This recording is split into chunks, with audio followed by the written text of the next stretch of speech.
ఈరోజు హదీసు వెలుగు పుస్తక పఠనం నుండి రోజాకి సంబంధించిన హదీసులు.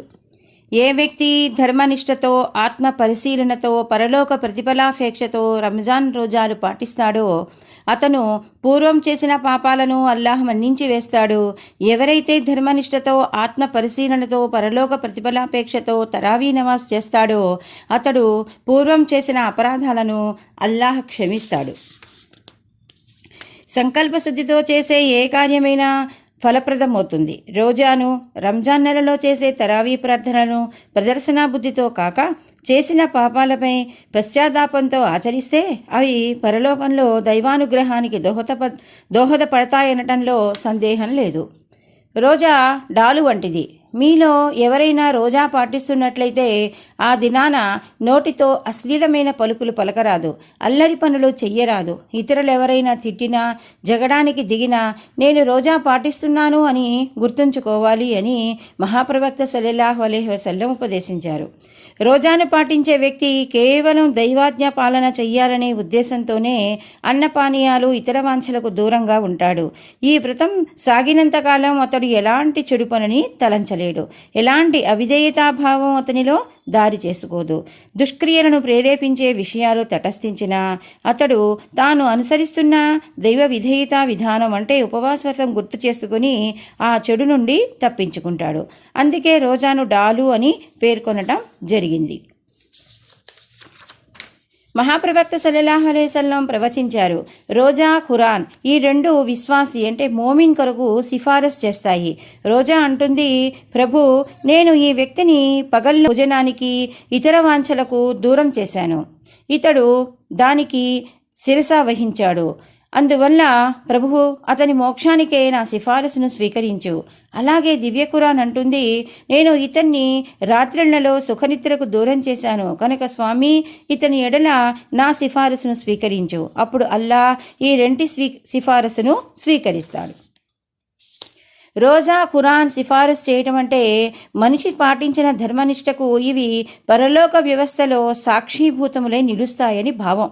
దైవం వీటికి వ్యక్తిత్వం ప్రసాదించగా ఇవి హదీసులోని మాటలు పలకటం కూడా అనుభవమే. రంజాన్ నెలలో రాత్రిళ్ళు తరావీ నమాజ్లోనూ ఇతరత్రా దివ్య ఖురాన్ని పఠించటం, అధ్యయనం చేయటం శుభప్రదమని కూడా దీని ద్వారా మనకి తెలుస్తుంది. మహాప్రవక్త సల్లల్లాహు అలైహి వసల్లం ఉపదేశం, ఎవరైతే రోజా పాటిస్తున్నప్పటికీ అసత్యం పలకటం, అసత్యాన్ని ఆచరించటం మానడో అటువంటి వాడు ఆకలి దప్పులతో పడుండటం పట్ల అల్లాహకు ఏమాత్రం ఆసక్తి లేదు.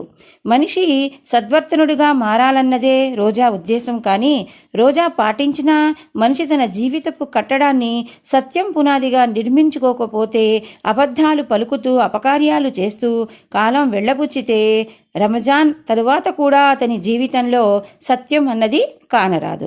అలాంటి వ్యక్తి తాను ఉషోదయం నుండి సూర్యాస్తమం వరకు ఆకలి దప్పులతో ఉండవలసిన అవసరం ఏముంది? ఉపవాస వ్రతంలో అన్నపానీయాలు విసర్జించడానికి కారణం దైవాజ్ఞాపాలనా భావం అన్నది మనిషికి అనుక్షణం జ్ఞప్తికి నుండాలి అన్నదే. మహాప్రవక్త సల్లల్లాహు అలైహి వసల్లం ఇలా బోధించారు, ఎందరో రోజా పాటించే వ్యక్తులకు తమ ఉపవాస వ్రతం ద్వారా కేవలం ఆకలి దప్పులు తప్ప మరేమీ లభించదు. అలాగే ఎందరో తరావీ నమాజ్ చేసే వ్యక్తులకు తమ తరావీ ద్వారా కేవలం జాగరణ తప్ప మరేది ప్రాప్తం కాదు.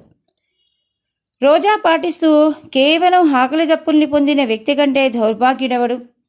రోజా పాటించి రాత్రి తరావీ నమాజ్ చేస్తూ కేవలం జాగరణ పొందేవానికంటే అదృష్టహీనుడెవడు? ఈ హదీసు కూడా పై హదీసుల్లా రోజా ముఖ్య ఉద్దేశాన్ని క్షణకాలం కూడా మరువకూడదని బోధిస్తుంది. హజరత్ హుజైఫా రజియల్లా అన్హు ఇలా ఉల్లేఖించారు, నేను మహాప్రవక్త చెప్పగా విన్నాను, మనిషి తన గృహస్థుల విషయంలో, తన సంపాదన విషయంలో, తన పొరుగువారి విషయంలో తప్పు చేస్తాడు. అయితే నమాజ్, రోజా, సదకాలు ఆ తప్పులకు ప్రాయశ్చిత్తమవుతాయి.